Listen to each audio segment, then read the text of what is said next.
राम राम मंडळी, मी अश्विनी स्वागत करते तुम्हा सर्वांचं आपल्या या चॅनलवरती. कसे आहात सर्वजण? होप सर्वजण खूप छान, मस्त आणि मजेत असाल. तर मी नवीनच यूट्यूब चॅनल ओपन केलेला आहे. जेमते माझा हा तिसरा लॉंग व्हिडिओ आहे. म्हणजे पहिला तर मी इंट्रोडक्शनच दिलं त्यामध्ये, आणि दुसरा आणि हा तिसरा आहे.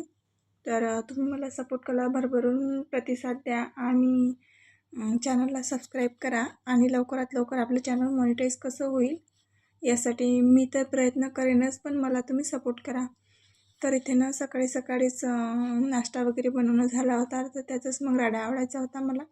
त्यासाठीच मी ना भांडे वगैरे आवरायला घेतले. बेसिन आहे, पण मी तिथे काही घासत नाही, बरोबर घासता नाही येत. खाली बसून कसं मस्त घासता येतं, म्हणून मग मी ना सगळी भांडे बाहेर नेली आणि सगळी भांडे बाहेरच घासते मी. आणि त्याच्यानंतर गॅस वगैरे पण पुसायचा होता, म्हणून मग मी गॅस पुसायला घेतला.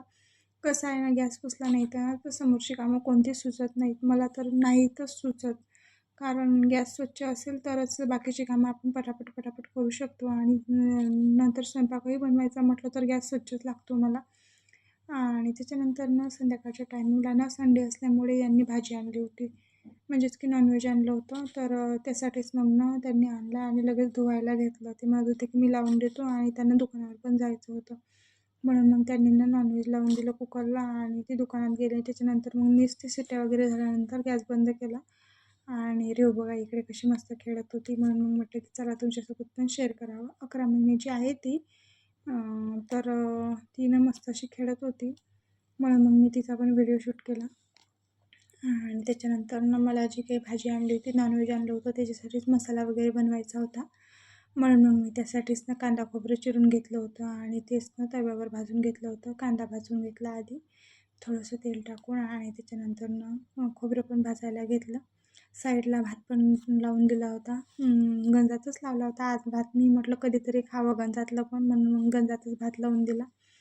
आणि कांदा खोबरं मस्त भाजून झाल्यानंतर ना ते सर्व जिन्नस, कांदा खोबरं अद्रक लसूण हे मिरच्या सगळ्या गोष्टींना मी मिक्सरला बारीक अशी पेस्ट करून घेतली, म्हणजे जेणेकरून ते आले की त्यांना नुसतं मग भाजी बनवायचंच काम राहील. म्हणून मग मी सर्व मसाला रेडी करून ठेवत असते. ते म्हणतात की सर्व मसाला रेडी करून ठेव, मी आलो की मग लगेच भाजी बनवतो, कारण मी ती भाजी खात नाही. त्यामुळे मग मी बनवतसुद्धा नाही, फक्त मसाला करून देते मी. ते बनवतात मग त्यांच्या हाताने आणि करतात. मी अशी मनाई करत नाही त्यांना आणण्याबद्दल. तुम्हाला जे आवडतं ते खा, मी असं म्हणत नाही. पण ते म्हणतात की तू खात नाही उगाच कशाला, मग मी फक्त मसालाच बनवून ठेवत असते आणि ते भाजी बनवतात.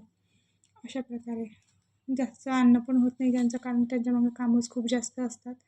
त्याच्यानंतर मग घरी आल्यानंतर ना त्यांनी इकडे भाजी बनवायला सुरुवात केली. मसाला तर मी बनवला होताच. तर बघू शकता तुम्ही, अशी झाली होती भाजी. त्यांच्या हाताला खूप चांगली चव आहे. आणि त्याच्यानंतर ना सकाळी मस्त अशी उडदाची डाळ बनवली होती जेवणात. आज सोमवार होता. आणि त्याच्यानंतर ना रेव बघा दुपारच्या टायमिंगला ना आजीसोबत कशी मस्त खेळत होती.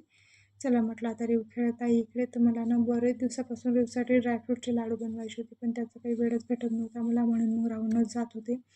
म्हटलं आता आज दोघी आजीना त्या मस्त अशा गुंतल्या, मस्त अशा खेळत आहेत, तर म्हटलं बनवूया. म्हणून मग मी ना रेवला आणि आजीला दोघीला मस्त असं गुंतून दिलं खेळण्यात मी. आणि मी इकडे माझ्या कामाला लागले, म्हणजेच की लाडू बनवायला. म्हणून मग मी ना कढईमध्ये ना थोडंसं तूप टाकून घेतलं, आणि तुपामध्ये माझ्याकडे जे काही ड्रायफ्रूट्स होते ते मी थोडे टाकून घेतले. काजू, बदाम, अक्रोड आणि पिस्ता हे 4 टाकले मी. आणि त्याच्यानंतर ना खजूर आणि हे टाकायचं होतं मला, खजूर टाकायचे होते. तर म्हणून मग मी ना खजूर आणि अंजीर टाकायचे होते. तर मी हे सगळ्या गोष्टी ना आधी परतून घेतल्या.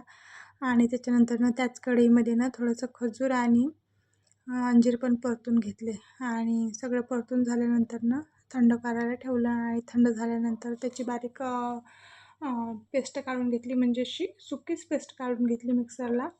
तर मी हे लाडू ना पहिल्यांदाच बनवत होती, आणि ते सुद्धा यूट्यूबला बघून बनवत आहे, कारण मला काहीच एक्सपिरियन्स नव्हता की बेबीला कसे लाडू बनवावे लागतात. सध्या ती 11 महिन्याचे लाडू चालते म्हणतात, आणि हिवाळा पण आहे, सूट पण होतात, म्हणून मग मी ना बनवायला घेतले. म्हटलं सगळेच बनवत आहेत, आपण पण बनवावं. ते मी यूट्यूबला बघूनच बनवत आहे. तर मी ना हे असं बारीक काढून घेतलं आणि हातानेच पटपट मिक्स करून घेतलं. आणि मिक्स करून झाल्यानंतर ना लाडू करायला सुरुवात केली. जेवढे माझे हात व्हिडिओमध्ये चालतात तेवढे रिअलमध्ये नाही बरं, व्हिडिओ मी फास्ट केलेला आहे, त्यामुळे ना तुम्हाला असं वाटत आहे.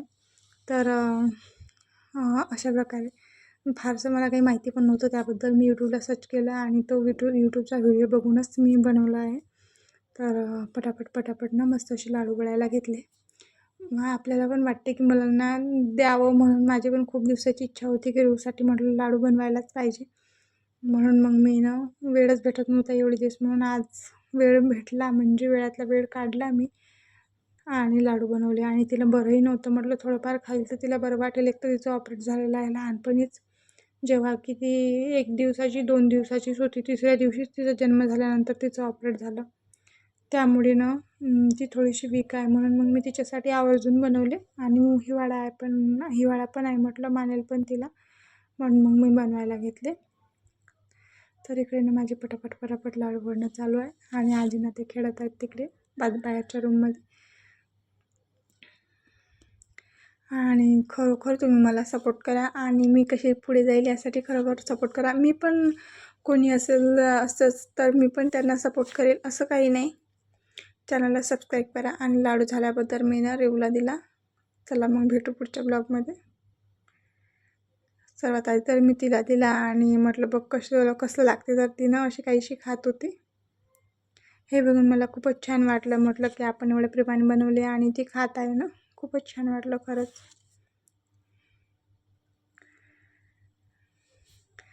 तुम्हाला व्हिडिओ आवडला असेल तर लाईक करा आणि चॅनलला नक्की सबस्क्राईब करा. चलो बाय.